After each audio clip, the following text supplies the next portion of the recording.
Hey everybody, welcome back to Backlog Banter. I'm your boy Abram, joined as usual by Andrew, and we're here for yet another episode of My Star Wars Show. And finally, Andrew, I've got some Star Wars in the background. I got a new little setup. If you only watch MSWS, you probably haven't seen this yet. Actually, no, you did for Kenobi, but now it's finished. And I got these little shelves here, Andrew. The intention being that I can like take the amiibo off the shelf and put Star Wars things on them when we do my Star Wars show. I don't have anything here with me. So when I go home for my sister's birthday, I'm going to bring back all kinds of fucking little Star Wars figures and things. Modular corner there. Oh, yeah, that's a good way to put it. I like that word. It's a good word, modular. But if you want to share your favorite word with us, be sure to join our Discord link as usual. Top of the description way down there. Like the video, subscribe to the channel, ring the bell. Leave a comment. We're starting to clue in on how this YouTube algorithm works, and I've learned that the new thing you must do is leave a comment for us. But Andrew, we're not here strictly to compel the viewer into doing various favors for us. We're here to bestow upon them our Star Wars knowledge. And today, we are talking all about the future of the brand because Star Wars Celebration has come and gone. And on my cell phone here, I have an IGN breakdown of everything announced. And Andrew, there's quite a bit to talk about. But before we do, on a high level, Andrew, how are you feeling about the future of Star Wars? Well, to play off of where you said, it's looking pretty bright. It's definitely looking. I'm starting to see like we're starting to get the kind of. It feels like we're starting to get more of a focus on it, kind of just like how how Disney focuses on the MCU.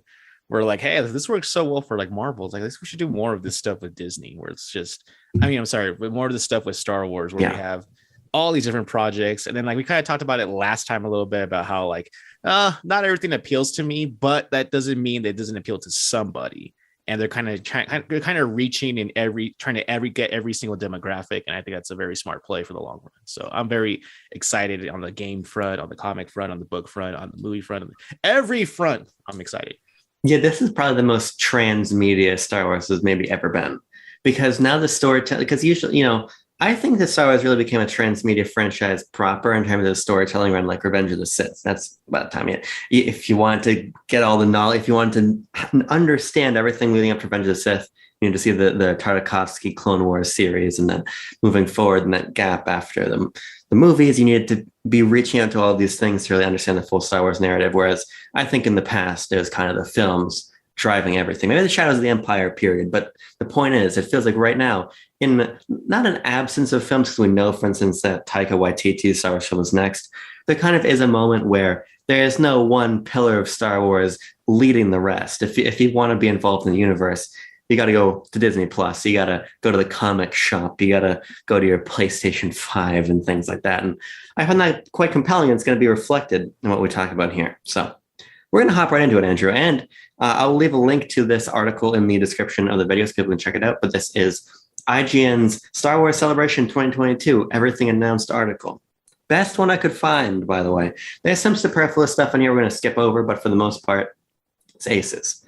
The first thing we're going to talk about, Andrew, I think one of the biggest things is Star Wars Andor trailer and release date revealed. And IGN writes here, quote, Andor, the Disney Plus original series starring Diego Luna's Cassian Andor, will officially premiere on August 31st, 2022. Along with the release date news, Disney also shared the first teaser trailer for the series, which will take place 5 years prior to Rogue One. It was also confirmed that Andor's first season will consist of 12 episodes, with a second part in the works for another 12 episodes. Andrew, we got a full trailer. Probably the most concrete thing we have to look forward to. We got a couple months off after Kenobi, but then we're right back into it with Andor. What do you think of the trailer? It definitely feels different from the other shows we've seen so far. Where I think I looked up an article that kind of explained a little bit how they don't for the trailer, or at least for most of the show, they're not using that big what's that thing called, that big wall they use for like Boba and Mando. Yeah, it's a single word for it. Yeah, I don't know what it is, but the name. It's basically like this fucking Unreal 5 room they step into, and they basically volume or something. I forgot. Yeah, they project digitally the environments around the actors. It's really impressive tech, but it is entirely artificial. But they're saying how they're not using that. Like they're using very little of it for Andor. Like it's not. It's going to have the show. It's going to be the show with the least amount of like that kind of like you said, like the visual imposed kind of style. So I thought that was interesting. I like how we see a Mon Mothma, because I actually really liked, even though got her like small moment in the deleted scene on Revenge of the Sith, but they still brought her back for Rogue One and everything. So it's gonna be interesting to see how she works within the system, right? Because I think with a lot of things with like revolutions, we always hear about people who are like, well, when we work within the confines of the system to change it, and it's like, no, you got to overthrow things. You can't fix from the inside. So it's gonna be interesting to see how she tries to do that. And then we see her like with a regal outfit, like she's kind of like Imperial Senate ball or something, maybe. I'm not sure exactly what it is. We see a couple of scenes. It looks like, I think the trailer opens with it looks like a Confederacy ship going down, like over like a kind of I don't want to use the wrong word, back world, kind of water planet world. And I'm curious if maybe that's where Andor gets to start off as a kid, because we do focus on like a young, like a little kid. And I'm like, maybe I'm guessing that has to be Andor, right? There has to be some kind of connection. A little nitpick, I don't like how his name is Andor, because I keep wanting to say Endor, and it's just so similar. And we were reading it off. I'm like, is he saying Endor or Andor? And I'm like, I can't tell. So, but yeah, it looks pretty interesting. I wasn't too hot on it, because I think you said this in the Discord, and I kind of agreed too. Where we first heard like Andor, I'm like, we know what's going to happen to him. Like, do we really need this? And then when you watch the trailer, you're like, oh, this is kind of like, because there's been a lot of media that follows like early stuff like Rebels or like early like Uprising kind of stuff. I think we get that with it's not canon anymore, but The Force Unleashed kind of delved into that too. Yes, we get all these different like viewpoints of early rebellion stuff, but this is now going to be like the most canon live action depiction of that. So I'm very interested to see how we go from like, you know, that scene where he says, I've been in this fight since I was 6 years old and stuff. And I think that's why we see like that opening shot in the beginning of the trailer that has to be part of it. And I just want to see how that's going to tie up and stuff. And the fact that they already have like a second season planned out, it's like, man, you better really nail this first season if you already know you're going to do a second one. Yeah, I think the thing about it is like, I don't think I'm interested in this show because of Cassian Andor. I'm interested in the show because of kind of what it represents. It is a very, I hate to use this word for Star Wars, but like a gritty look at the universe. This sort of like, there is no rebellion. It is just oppression from the Empire. And we're seeing people, the first steps towards fighting against that. And there's like this feeling of peril that I really like. And you know, like people are showing on Twitter, like the guns just look like guns, and the worlds just look very plain, and the stormtroopers are practical armor, or I think it's actually clones and not stormtroopers yet.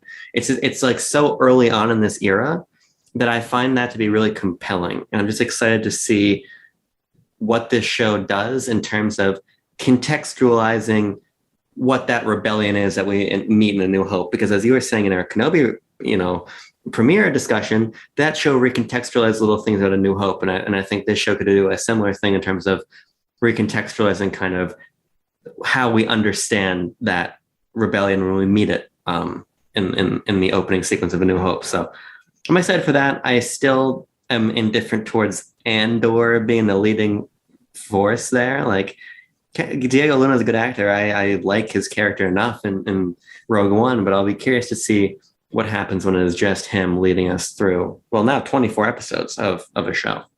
Yeah, it's going to be interesting. I think I look forward to seeing more of Diego Luna too, just because I kind of, in my family, we kind of grew up watching like a lot of Spanish, like soap novels, but also like little one-off movies. And Diego Luna in Mexican, like in terms of Mexican culture, he's pretty big. Like I've seen him doing all sorts of like seedy kind of gangster films.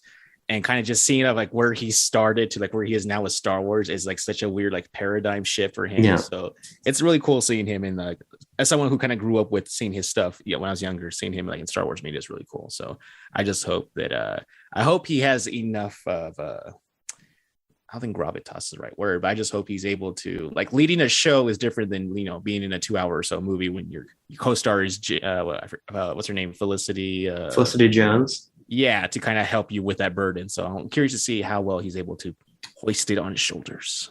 By the way, it's in this IGN article. It's called Stagecraft, the thing they use to make Mando and everything.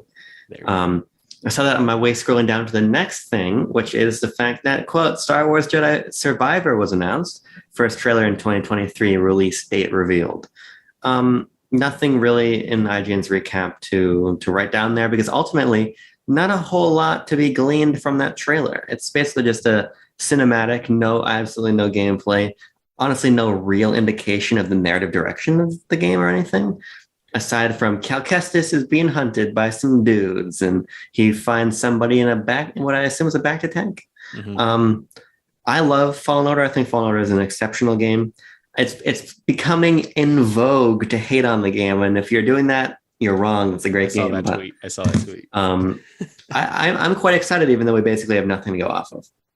Yeah, I think right now a lot of the hubbub right now is like, who's that person in the tank? Who's that person in the tank? Some kind of Sephiroth looking like character or something. And like I've heard like some people say things like they're gonna canonize like Star Killer with that. I hope that's not true. I hope that's not it. But maybe Abram, is that what you want? I mean, I'm just kind of I don't want that to be true. I'm just I don't know. I haven't played Force. Well, the situation is like, do you pull on Force Unleashed? Because if you pull on Force Unleashed 1, are you going with the canon ending being Starkiller doesn't get killed? Or is this Starkiller does get killed and then you get the clone of him, and so it's a clone of him coming back in Jedi Fallen Survivor? Honestly, either way, I hope it isn't. But I don't know. Do you have any theories? I'm thinking it seems likely it might just be like an original character. I hope so. I think that's what it seems to be like, because like they're being a little like coy with it. I remember I saw a tweet where somebody asked I forget his name, the former editor over at Game Informer, and then he went to EA. McNamara, I think his name was. Oh, Andy McNamara. Yeah, like somebody tweeted like, "Oh, like is this like an original character or something?" He kind of just put like a wink and nod, a little wink emoji, and it's like, like okay, being a little coy with it. Obviously, you're not going to say anything big, but I'm curious to see what's going to happen with this, because we see like I don't know if it's the Grand Inquisitor or there's somebody of the same species that we see in the trailer, like the nails being pulled across. I think do we see like a hooded Emperor, or am I thinking of another trailer? I don't think so. I think I'm confused with the Bad Batch 2 season 2 trailer, but we see like he has his lightsaber, like the Inquisitor has his lightsaber. So like, are we building another lightsaber from scratch? Are we doing like the reset kind of thing for like the game? You know what I mean? Like all your like stats and what gear and stuff. I think they said it's like 5 years, right? 5 years after 5 years. So that would put us like halfway to A New Hope, right? Between Revenge of the Sith, like. People are saying conspicuously it puts us in line with Kenobi. Okay. Yeah, you're right. I've seen a lot of that Ewan McGregor line about trying to match up with the games and stuff, and people like just jumped all over that, right? So that who knows? Maybe we'll see something else about that. But well, we do see like a Kenobi, right? What's that tower from those towers from Jedi Fallen Order? What's it called? Castle Inquisitorius or something, right? Yeah, like those black spire things. Yeah, so that's kind of there's a loose connection right there. But I mean, I don't know what really to expect. I enjoyed Fallen Order enough. Yeah, I felt the game was very kind of empty. It felt empty a lot of times. Kind of just, it was okay. I hope they can improve on it. But we'll see. That's what next year sometime. I don't think we even have a release window. I just think we just have the year. Okay. So what I always say about Fallen Order, because I think you're right, is that it basically is like every other AAA game's ideas shoved together with the Star Wars lessons over it, and it is polished enough. To me, it is like the archetype of AAA game development. It's not particularly original, but it is got a huge fucking IP, big scale, fun moments. I mean, it's basically just like an amalgamation of Uncharted and Dark Souls and Metroid Prime and Zelda. And like when you're pulling those things together and you're putting that in the Star Wars universe, I'm going to be all over it. Right. But I do think that the game, or just this franchise over at Respawn, can do some growing and be a little bit more of its own beast, and maybe refine some of the things that I think need refinement, the navigation, the incessant backtracking, things like that. There are certainly ways to make that foundation better. And I'm hoping that they have the time to do it, because I given the technical issues with the game at launch, given kind of the weird circumstances of its announcement with like with like fucking Andrea Renee going into the crowd and being like, hey, Vince Zampella, what game are you making? Right. I'm hoping that they got a little bit more time, and that face she makes. Yeah. I've got my fingers crossed. I think that they can build something really good out of that foundation. Well, at least it'll be. I think they confirmed it's gonna be current gen only. So yes, there were hiccups they had last time. Hopefully, got ironed out. So yeah, that's all I got on that. Andrew, this one It's a little bit tricky because this trailer was not officially released to the public, but I saw it anyway. That is the fact that Ahsoka first look teases Star Wars Rebels, Ezra, Sabine, Hera, and Chopper. Quote, Star Wars Celebration has given those in attendance the first look at the upcoming Disney Plus series Ahsoka, and it has teased at live-action versions of Star Wars Rebels. Sabine Wren, Chopper, Hera Syndulla will be part of the series, and with a mural of Ezra Bridger in the show, there's a good chance that he may appear as well. Did you get to see this trailer? Because it leaked online for a while. Yeah, I found another link. I think the first link that you and I got was like dead or whatever. So I found another link through somebody else like real quickly after that. So we just see Hera from behind, right? With the big old green Lex. Yeah. Can't pronounce it.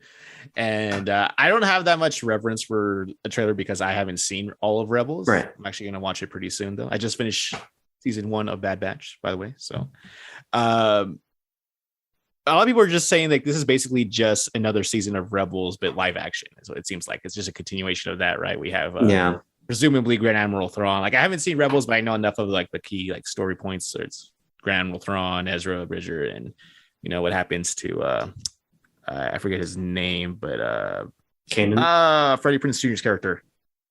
You know what happens to him? I don't know. Are you talking about Ezra's master? Yes, Kanan Jarrus. There you go. Thank you. Again, I haven't seen the whole show. So you're in for a treat. Characters. I know there's like that guy who looks like the concept art for originally was supposed to be Chewbacca. Oh yes, Zeb. There you go. Thank you, Abram. You're filling in the gaps, filling like the little gaps I have. But I don't know what to think of it because I haven't really seen Rebels, so I don't have like. I mean, from people who I know who have seen Rebels, they seem to be very excited about it. I understand there's like a mural in the trailer that's like the mural from the shows. It almost looks exactly the same. Like it's cartoony in the original Rebels, and it's also kind of cartoony looking here. But like obviously the characters are live action and all that. So, but a lot of people seem to be excited about it, and I'm guessing this is around the same time as like Mando and Book of Boba Fett, right? Like around that time. I mean, I'd assume so because if you remember, there's that part in Mando season 2 when Ahsoka when they're going into that town, right? And she asks the Imperial woman who runs the town, like, where is Grand Admiral Thrawn? That's right. Yeah. So I'm assuming that they're kind of merging that animation live action timeline right there. Yeah. Which is exciting. I mean, it's a nothing trailer. I get why it wasn't released to the public because it's literally like 30 seconds and it's just like characters from behind. We do see the droid, the live action droid that's going to be Chopper. We see like a shot of him that's brought on stage or whatever, which it looks good. But honestly, Andrew, I think I would have rather just had a 5th season of Rebels, to be totally honest with you. Is that what you prefer? I think so, yeah, just because, first of all, I mean, Star Wars animation has I think had a much stronger track record than live action Star Wars. And I would like to see just these stories explored to the scale that I'd like them to be explored. I'd just like to do more with all the characters and the ideas we had there. But nonetheless, I will probably always, if I have the opportunity to watch something Star Wars in live action, I'll probably take it, right? Because as much as I love animation, it's no live action, right? It's no watching your favorite characters really come to life. So while I think maybe the storytelling opportunities and scale could be better in animation, I'm nonetheless happy that we're continuing those Rebels plot lines in this show. I'm excited to see these characters come over. I just hope that the reason I might want a Star Wars Rebels season 5 is I'm just worried about it's just going to feel like a compromised continuation of Rebels because it's in live action, and thus you have certain practical restraints on you in terms of budget, in terms of scale and everything. So I'm cautiously optimistic because I love these characters, but I just don't know if this is the best way to move this plot line along. Are you afraid like they'll mess with them, kind of like how like people saw Ahsoka in live action? They're like, oh, her head's not as big as it should be. Kind of is that what you're talking about? I'm just more concerned about like you meet all kinds of like crazy. For instance, there's these crazy animals, space animals that are really important to the end of Rebels, like in Ezra's Force connection to them. The cat thing you're talking about? Yeah. Or not even the Loth cats. They're like these big, you'll meet them as you watch the show, but they're these big things they're these actually creatures that can fly through hyperspace. They're really cool. Oh, they're the comics. They're like whales, right? They're like whales. Yeah, they're fucking awesome. The comics, yeah. But how do you do those in live action? I just worry that, especially given like we see their She-Hulk CGI is like, not very good. Avengers Right? has space whales, kind of, sort of. I guess so. The Chitauri look pretty good. I just want to. I just think that the Rebels is so like imaginative visually and would go to so many places. We're always jumping all over the galaxy in Rebels. I just hope that that's not compromised because we're in live action. So we'll see. I get what you're saying because I do, even though I haven't ever like finished watching all the Rebels, I do like the Ralph McQuarrie inspired like look where the lightsabers are super thin. Darth Vader has like the elongated like samurai style helmet. Like I think you're right. I think that would be lost if you try to do that live action. Yeah, you just can't replicate it like one for one. So. But I like the idea of a time, even though I haven't seen the show, but I like the idea of a time jump because I get tired of with the Star Wars stuff. We kind of just meander in between films. Yeah. And I just want the storyline to move forward already. We kind of just jumping back and forth. And it's like, let's just push forward. So, well, here's something brand new for you, Andrew. And it's something we basically have no information about, and that is Star Wars Skeleton Crew. It's officially been announced for 2023 with Jude Law. Quote, Disney has officially announced Star Wars Skeleton Crew, a new Disney Plus original series that will launch in 2023 and star Jude Law. Created by Spider-Man No Way Home's John Watts and Christopher Ford, Star Wars Skeleton Crew will follow a group of 10-year-old kids from a small planet who get lost in that galaxy far, far away and must try to find their way home.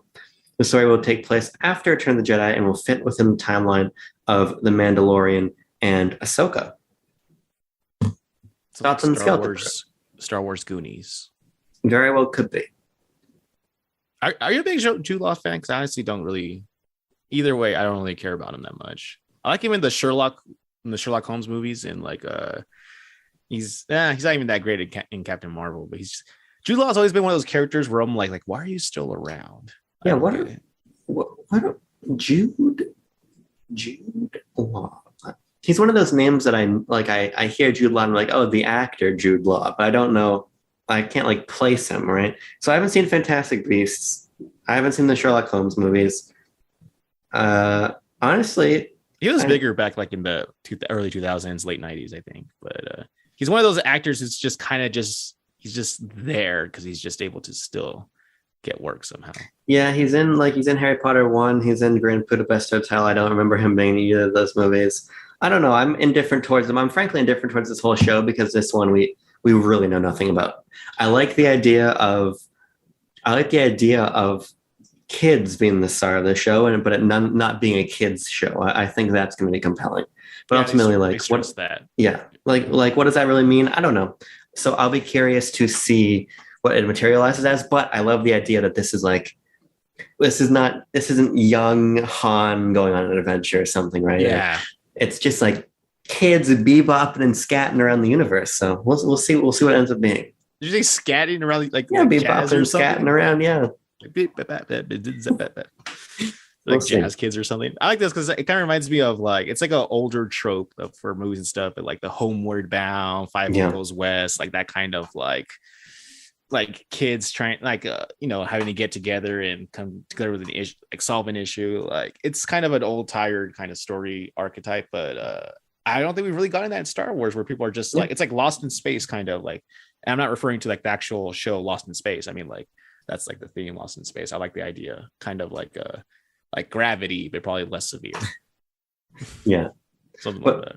It's certainly something to keep an eye on. As we'll talk about later, I just like the idea of it filling out this release calendar more, and it's a compelling for Star Wars original concept. So we'll see. The next one, really quick. Actually, not super quick. Never mind. So here's what we learned. Quote: The Mandalorian season 3 is coming in 2023, but we only saw boom. Here's the logo Mandalorian, right? But then they write here, quote, Mandalorian Season 3 footage previews Mando's redemption and looming conflict with Bo-Katan. Quote, while it was only shown behind closed doors, IGN was part of the Star Wars Celebration panel that revealed the first footage of The Mandalorian's 3rd season.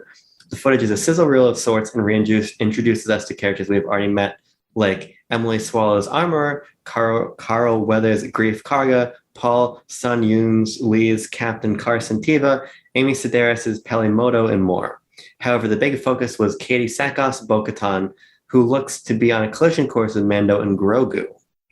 Saturday's Mando Plus panel also teased that Star Wars Rise of Skywalker's Babu Frick, or at least his series, will appear in the next season. So I didn't see this trailer. I don't know if this one actually leaked online. I haven't seen it. I looked for it. I couldn't find it.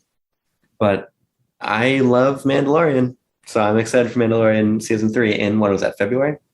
Or February. Yeah, starting next year. I like the concept. I like this idea. I like how we've gone beyond the whole trying to get Grogu to the Jedi, and now it's kind of like, well, that was kind of not for nothing now. Now they're just like they're homies again, and they're just doing the space stuff together as friends.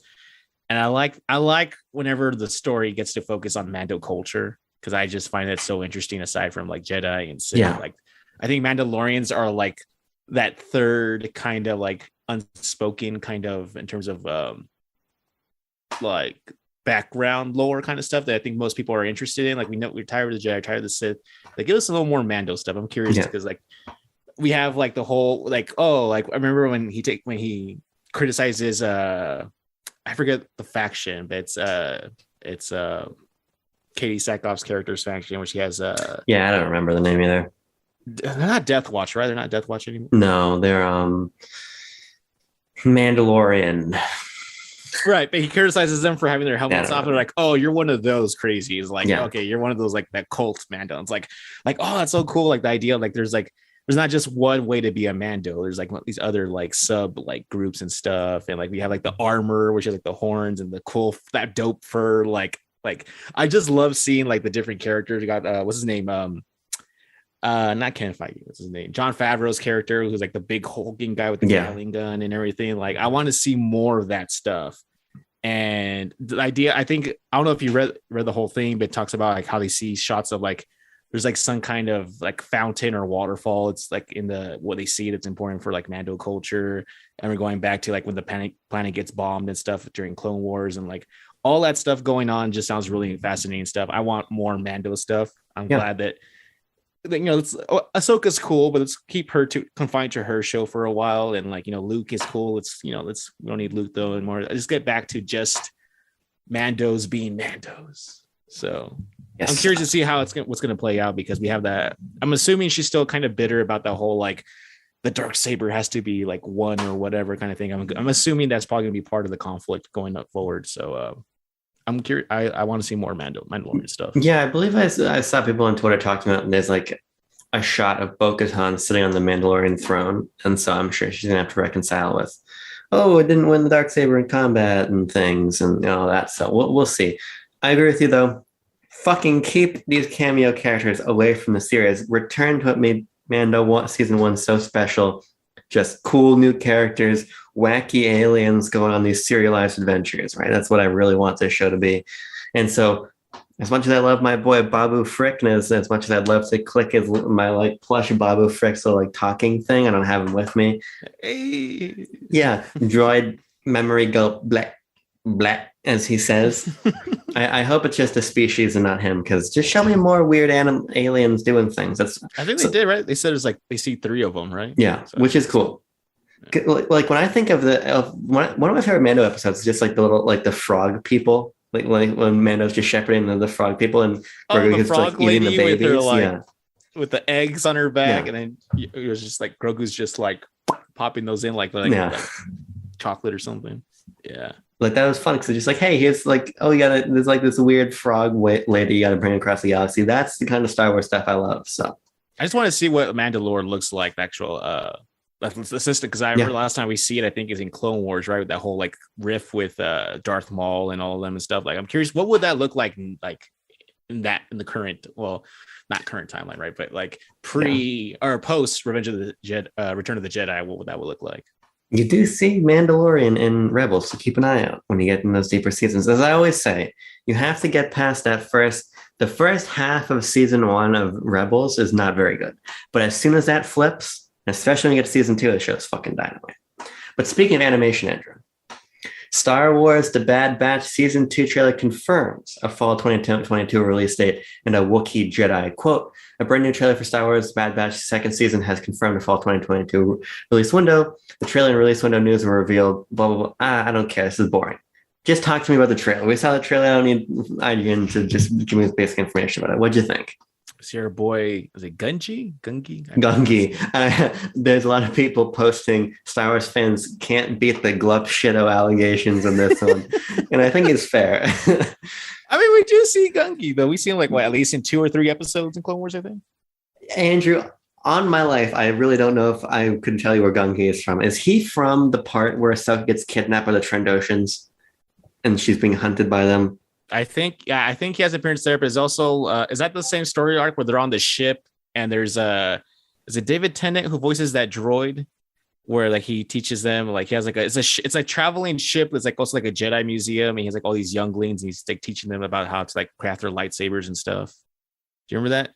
No, but like part of me wants to rewatch Star Wars: The Clone Wars. Part of me is like, there's just so much. It's one of the later season episodes. Yeah. I think. I might have to go. I might have to go on a Gungi hunt so I can be ready for that season. Yeah, because he sticks out because he's like the only one that's like a Wookiee, the only Wookiee there. Like there's like I think there's like a Twi'lek and there's like Torgut, whatever species Ahsoka is, I have Tortuga stuck in my head. Yeah, but that's a turtle in Spanish because the Pirates of the Caribbean. Yeah, I just watching it this afternoon. But yeah, I know Tortuga. And so like, that's why I think he was like one of like the cutesy characters in there. So that when people saw like oh, it's going, but yeah, it's kind of like one of those like oh, I know who that is because I'm into Star Wars lore. So like that's that's who I know. That's why I'm gonna make a big deal about it. But like, it's like he's a cute character. He's a cute character. I having just finished Bad Batch season 1 like 2 days ago. Seeing like where they end and how where the characters are left off of or where they're left, I am curious to see. It definitely ends in a way where like, oh, it can go kind of anywhere they want with this. Yeah. So watching the season 2 trailer, I saw it one more time, and it's we see some clones that look kind of like the video game Star Wars Republic Commando. Yeah, they have like those glowing T-shaped visors and stuff, and I'm like, is there a connection to that? Are they going to canonize that now? I mean, one of them just looks like Fixer. One of them just is Fixer in the trailer. It's the one with like the yellow and gray armor on, and that commando armor like that is basically just looks like Fixer. So I don't know if they're going to do that. I've actually never finished Republic Commando, so I don't know if they die at the end. I don't remember. It's been 15 years since I played that game. But the Clone Commando, just as an idea, was I don't know if Battlefront 2 is canon. 2017. I don't know how that game's canon or not, but those do have Clone Commandos in them. So at least they're on Disney's brain. If we're going off the narrative of like the 501st, I don't think it's canon. Because they talk about like how like the Order 66 thing was like a conscious choice for them, as opposed to the inhibitor chip thing. Wait, in the 2017 Battlefront 2, they do that? Oh, I'm sorry. I thought you were talking about 2007. No, 2005? 2005, yeah. But 2017's Battlefront 2, which I think is canon. That's supposed to be canon, yeah. Because that would be under... Clone Commandos are in that game. Oh. So, I wouldn't be surprised to see them here. And then, so the trailer, we see Palpatine, right? We see him in a little cloak and stuff. I'm trying to remember what else we see. I just remember Palpatine. Yeah. And some... We see, quote... It also looks like Emperor Palpatine and Commander Cody will factor into this season. Oh, so he's still around. Okay. Yeah. That's interesting. I guess we never see him get killed or anything. We just see him like throw up his hands on Utapau because he couldn't kill Obi-Wan. That's a good point. Yeah. So that should be interesting. I got to watch Bad Batch. I said this to you in Discord one day, but my plan right now is Obi-Wan wraps. We've got like, what is it? Probably like 7 weeks until Andor. Like watch 2 episodes of Bad Batch a week. Keep me busy right up until Andor. And then when Andor ends, it'll be time for Bad Batch season 2.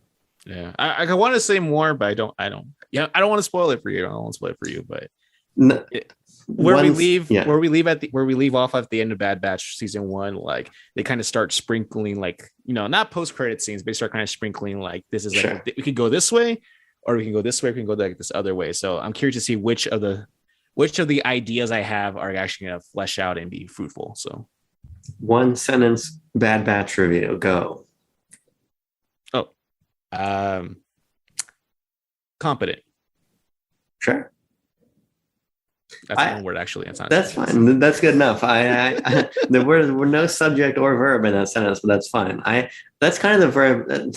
That's kind of the feeling I got out of Bad Batch, which is why I was like, I kind of put it low priority when it came. I was like, oh, okay, more Clone Wars, but it seems just like kind of because frankly, I did not like those characters in the final season of Clone Wars. Because did you watch the final season of Clone Wars? I don't remember. I keep telling you I haven't. Yeah, and I always forget that you say that. But there's like 3 arcs. There's the one with the Bad Batch guys, which is fine. There's the one with like Ahsoka kicking around on Tatooine, which is too long, and then we've got the good one, which is the Shattered arc, which leads into Revenge of the Sith. But I was not super impressed with those characters there, but Bad Batch clearly is going to be more important, so I'm gonna give it a watch. I mean, a lot of the episodes in Bad Batch do kind of just. There's a couple of like villain of the week kind of stuff, sure, or adventure or whatever you want to call it, and it's just the group dynamics just get fleshed out more and more. So if you're into, if you like the idea of just having these soldiers who are no longer like because it's not a spoiler to say like the Clone Wars ends as soon as the show starts, and so it's like where do this group of like the squad of heroes, like where do they fit in this post Clone Wars world now that they're no longer needed for that, and they're not quite jiving with like the Empire stuff. So it's like just kind of like they're literally and figuratively lost. So it's interesting. I think it's a fun show, but like it has an issue with a lot of these kind of shows where not every episode is important. Yeah.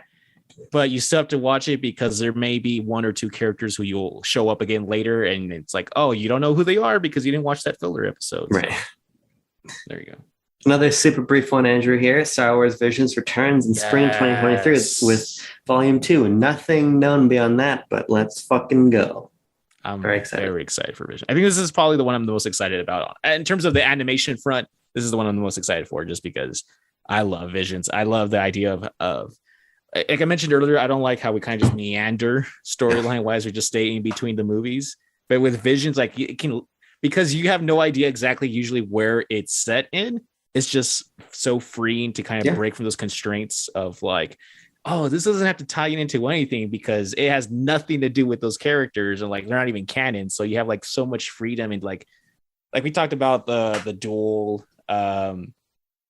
Or is it the Duel or the Ronin? I forget which. No, it's called the Duel, right? And we talk about like how the you don't like the Toby one, but we have like the Tatooine Rhapsody and like all these different fun concepts for episodes that aren't weighed down by the legacy of Star Wars and its characters. As you put it, the small galaxy syndrome kind of thing, because they're allowed to just do whatever the hell they want, and I love that. So I look forward to that. And also, I mean, I'm biased towards anime. I love that style of animation and stuff like that. So I'm very excited for it. I'm hoping. Even though despite what I just said, I'm hoping that some of the episodes we get might be related to some of the episodes from season 1, kind of like the 9th Jedi or some of the other ones, which we do want to see continuations of. Yeah, that'd be dope. Yeah, I'm right there with you. Frankly, I'll let you have the piece there because I think everything you say I echo. I want those sequels. I also just want a couple less Jedi versus Sith centric episodes. I'd love to explore. Hopefully they communicated a bit better this time about that. Because if I just knocked the show anywhere, it would be on that front. A lot of the episodes kind of end up in a similar archetype. I'd love to see like smugglers. Think about it though. If you got one shot, to make a Star Wars, would you not use lightsabers? Come on. No, of course you do. I totally get why they did it. I was just like, because it shows the galaxy is so big, but it also shows like the galaxy is all about Jedi. So give me some smugglers doing things. Give me some droids just palling around. Surprise me. Let's see. Force privilege, yeah.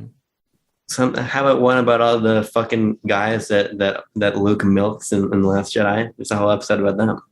What would be cool? And it's kind of silly. I don't think we'll ever get it, but I would love to get like a seedier, and I don't mean gritty like you said. I mean seedier, like Star Wars show where we focus on like Kanji Club or Black Sun or like give us like a mature kind of like oh, we got like the spy shipment. Like, oh, were you follow? Like, nah, like, oh, let's just stuff like that. It's like a gritty, like cop drama sort of, but like in the Star Wars. Like, that would be sick. I wish they would do something like that. Obi-Wan gets us close in terms of that planet he goes to, but obviously it's just for a couple scenes.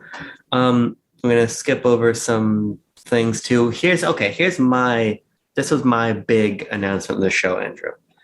Quote, Star Wars Tales of the Jedi is an animated series featuring Ahsoka, Count Dooku, and Liam Neeson's Qui-Gon Jinn. Yes. Star Wars Tales of the Jedi is an upcoming anthology of original animated shorts headed to Disney Plus this fall that will not only tell stories of Ahsoka and Count Dooku at different parts of their lives, but it will also see Liam Neeson return to voice Qui-Gon Jinn. That's awesome. Can't fucking wait for this one. What do you think about this one? That's really cool because I saw the concept art, or I think it's concept art of like a young Count Dooku. It's just Christopher Lee with black brownish hair, and I'm like, I would love to see a pre-Sith Count Dooku, and just kind of see like because we always get like those like if you've ever read any of the older like the Dark Horse comics and stuff from like during like when the prequels were coming out and stuff like when like, there is comics of like Count Dooku when Qui-Gon is his apprentice and stuff. And you can kind of see where Qui-Gon gets his kind of more aloof, kind of loose interpretation of like the Jedi code and stuff, where it's like, if you know, it's like Qui-Gon's kind of like this, like the Jedi like hipster in a way, where he's like, but Master Yoda told me not to be mindful of the present. He's like, yes, but not or be mindful of future, but not events of the present, right? Like he's like, he kind of like. He does like that. Well, actually, kind of thing, right? He's like that. He's like contrarian Jedi, but like without being dark side or whatever, right? So I want to see if they'll do something like that where they are inspired by the Dark Horse comics, where we do see Count Dooku as kind of like a very questionable Jedi, where he's not quite Sith yet. He's also like kind of like if we keep following the Jedi, like we're gonna eventually go extinct and stuff, kind of thing. So I'm curious. I don't know what kind of story they're going to tell with Count Dooku. I guess it's just a one-off episode, right?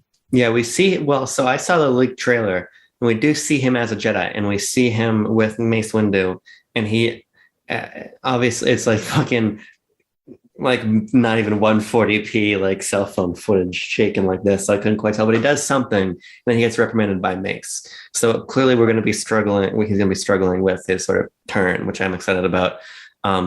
And we see, of course, young Ahsoka with her mom. I love that. She's so cute. The little baby carrier thing. That's cute. I like that. By the way, speaking of Battlefront 2, the protagonist of Battlefront 2, Iden Versirio, her voice actress, Janina Guvenkar, is the voice of Ahsoka's mom, which is kind of neat. That's cool. But I'm so excited about this show. I love Star Wars animation, and I think that's becoming clearer and clearer as we do more of these episodes. But the idea that we're going for an anthology series is so exciting, because if we can take that level of quality and imagination of Rebels and Clone Wars and just kind of spread it out amongst those early days of the prequel era, and then some into like the more Clone Wars era, because we do see in that trailer. We see Anakin and Ahsoka reunited. Like just taking this scattershot approach to that era and telling these little stories is going to be so cool. I just hope that they are like 20-minute episodes, not 7-minute episodes. So we'll see. Yeah, it kind of sounds like if you combined Visions with the micro series, and just push them together and kind of just threw them out the door. That sounds kind of like where it's like this could be canon, or probably is canon, but it was never that important for us to put it like in the main story. But here's like these character moments where they're just, allowed to exist, basically. So that does sound compelling. Yeah, so I agree. I'm looking at this list here, Andrew, and that was the last major thing. I'd like to rattle off a couple of these smaller points before we please do wrap up. So we were talking about skipping this entirely, but I just want to say Lego Star Wars BD1 is up for pre-order. I actually really like this guy. I find myself in a situation where a lot of the Lego sets just like don't look that good. Even the Slave One that I got was like so weirdly proportioned. But like the idea that I could the fire spray, yes. But if I could build like and the pictures look nice, like a nice little BD1 to sit on my desk, I'll do that. Do you think it'll fold up and like how it does like in the game kind of thing? Little like. Looking at it here, it looks like it does, yeah, because it's got like tech. Because I remember when we were talking about that episode of Star Wars Toys, how you would like the Technic Star Wars ones, and this guy definitely has some Technic pieces in there on those joints and everything. So. Okay, so it's not just static or like just okay, cool. It's like $80, right? I think it's like $80. Yeah. So same price as Yoga. So Yoda's Dagobah house Here's a fun little story for you. This thing's at my Target. And every time, because John and I, we go shop at Target quite often. Every time I'm there, I get closer to buying it. The first time, I just looked at it in the aisle. Second time, I come back, it was gone. Third time, it's restocked. Now there are 2 of them. Look at it again that time. Next time I go, I pick it up and I look at the box. Put it back. Next time I go, put it in the cart, walk around with it a couple hours, and put it back. It's only a matter of fucking time, Andrew, before I buy that one because it's so cool. I picture like a time lapse where like it's just like the CC camera, like every week, it's just a shot of you getting closer and closer to like freaking Wall-E in the foreground, like the Yes. Also, speaking of Lego Star Wars Summer Vacation revealed. Okay. Funny thing enough, Abram, that it takes place after Rise of Skywalker. So it is the most forward on the timeline piece of Star Wars media. God, that's so fucking weird. Okay, so this wasn't on here because it wasn't technically from Star Wars Celebration, but the Acolyte, we'll just shout out the Acolyte for a second, set way before Phantom Menace. The director has an awesome quote about not wanting to use Luke Skywalker at all for any of it. You can't pay me enough to yes. use Luke Skywalker. Yeah. So we have both registered our clear excitement for that show. She's inspired by the old Star Wars RPGs and stuff of the 90s, which is very exciting to hear. Yeah. And I think she said like 100 years before, or is it 2 or 1? No, it's like 100 years. It's 100 it's years. like 100, right? Yeah, okay. So it's like after High Republic, but okay. So this actually isn't even Star Wars news, but they have it on here, so just mention it anyway. Indiana Jones 5 first image revealed. I'm a fair weather Indiana Jones fan. I've never been huge on him. I have never seen Crystal Skull. I don't have any intention to ever see Crystal Skull, but the classic 3 I enjoy quite a bit. And the Lego game, right? You mentioned once. Yes. I played that a lot as a kid. I actually used to be a huge Indiana Jones fan. And I don't know why. Because I think I'd only seen the first movie. But You've never been on the ride, have you, Abram? No, I haven't. Ride's awesome. But, so there's that. Whatever. Okay. And then here's an interesting one for you, Andrew. Star Wars Untitled Republic 2, The Sith Lord's release date announced for Nintendo Switch. It's coming on June 8th. So by the time we see this episode, I think it's probably already out. The cool thing about this, and I was initially not going to buy it because sitting over there, I got a copy of the game on Xbox. I was going to throw that hot rod in my Series X and play that way. But, and I'm not sure if you saw this because they did not advertise it enough. This has the cut content from the game and officially included, which was previously only available through like PC modding. So it makes me want to just play that version instead. But Aspire continues to do cool stuff. And you get the handheld convenience as well. So yeah. Let's see. Yeah. So the very last thing we have to mention here, I'm going to do a little bit of reading here. Star Wars: The High Republic to showcase the Jedi centuries before the Empire. Quote: Marvel revealed the next 2 Star Wars High Republic comics coming to our galaxy, and they take place centuries before the Skywalker saga. Launching in October 2022 as part of Phase 2 of the ongoing High Republic initiative, this series will introduce a new Jedi character named Vildar Mack, and will take place on Jedha, the Holy Moon introduced in Rogue One, A Star Wars Story. Just a little shout out to the High Republic. I continue to be a fan. As I said, I want to clean up the remaining comics I've yet to read. I actually plan on doing that imminently. Just get prepared for Phase 2. Quite exciting, quite tantalizing. I'll be checking out this new phase for sure. Are you still literate, Abram, or did you finish Light of the Jedi? I never finished Light of the Jedi. I think what I've come down to is I'm just not sure it's a very well written book. Oh, okay. That's I just can't get into it. I don't know if it's Charles, because here's the thing with Charles Soule. Like, he does incredible work with comics. I mean, Charles Soule's Daredevil is very good. But something about this fucking book, I just cannot get into it. I can't do it. I tried an audiobook, tried a novel. I was about to ask you that. Would that work? So I listened, the first way I listened to it was audiobook. That's how I did it too. My problem though is I start thinking about other things. Like, I can't focus on a novel as an audiobook. So I just tune out. Because I'd like listen when I was doing artwork or when I was working out, and then I'd like my mind would space out and come back like 45 seconds later. And if you're doing that in a podcast, like, it doesn't really matter. But like with a book, you're supposed to read each word, you know? So when I'm not listening to like chunks of it. It's just not working for me. And I hated the fucking voices the narrator did in that audiobook. So if someone want to get into like the High Republic stuff, what's the jumping on point for you?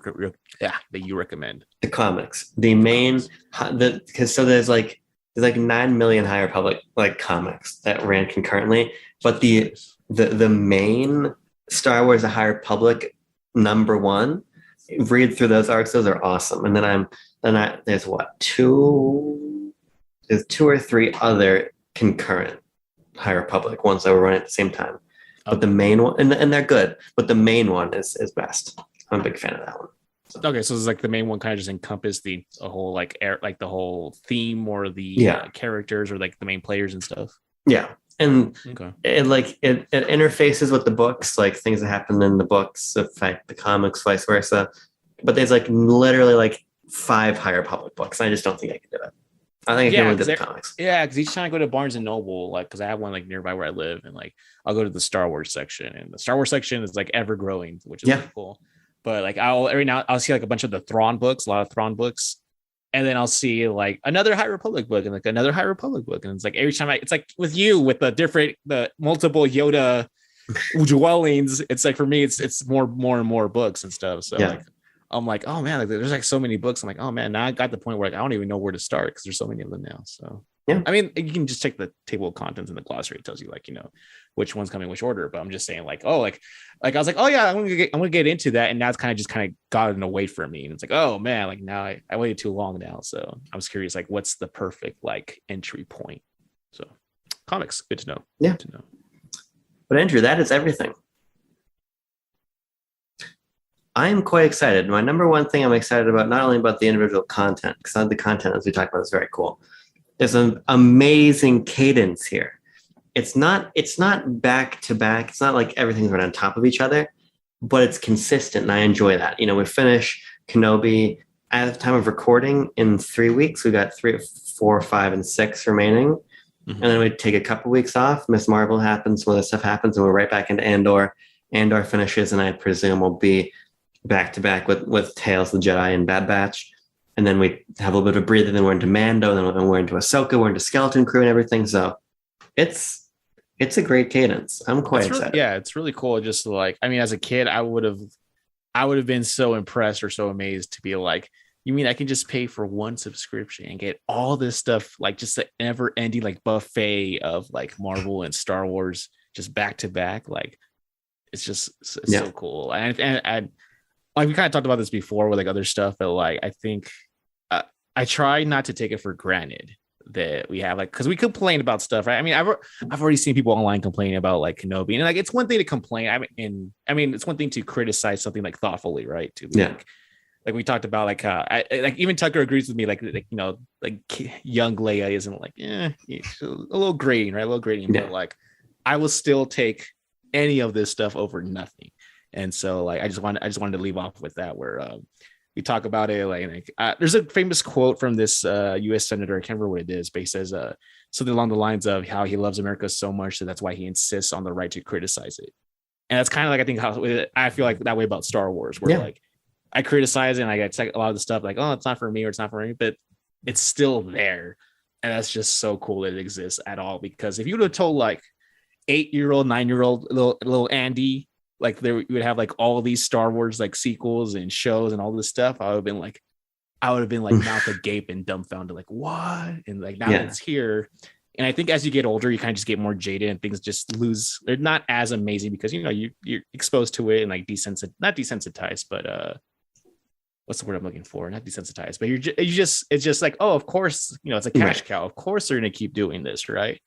But like it wasn't always that way back, like so it's just cool. We're getting so much of the Star Wars stuff. It's like a Star Wars renaissance of sorts. So I just love it. I love it. Even when I don't love it, I still love it.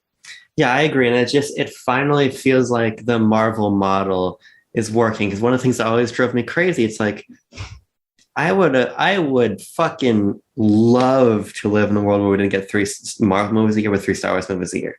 Like there was an alternate reality come that acquisition where every year there were 3 Star Wars films, and that MCU model just worked for this universe, and it just didn't pan out that way. Right. And it just seemed like always Star Wars for being the IP that it is, was sort of this was like the fucking stepchild of Disney's eye after Marvel. And it's, I mean, we still don't have those films, right? But now we have, as I was saying, that transmedia presence, that Marvel Disney Plus model is coming over here. The comics model, the games model, it's all synergizing so nicely. So it's a great, you're totally right. It's a renaissance. It's a great time to be a Star Wars fan. I'm just excited. Me too, man. Me too. But Andrew, we'll be back next week. Wait, what? See, I was trying to fake you out by saying something else before you said the line, but now you said the line and I faked you out, so we messed it up. So there's only one thing to do, Andrew.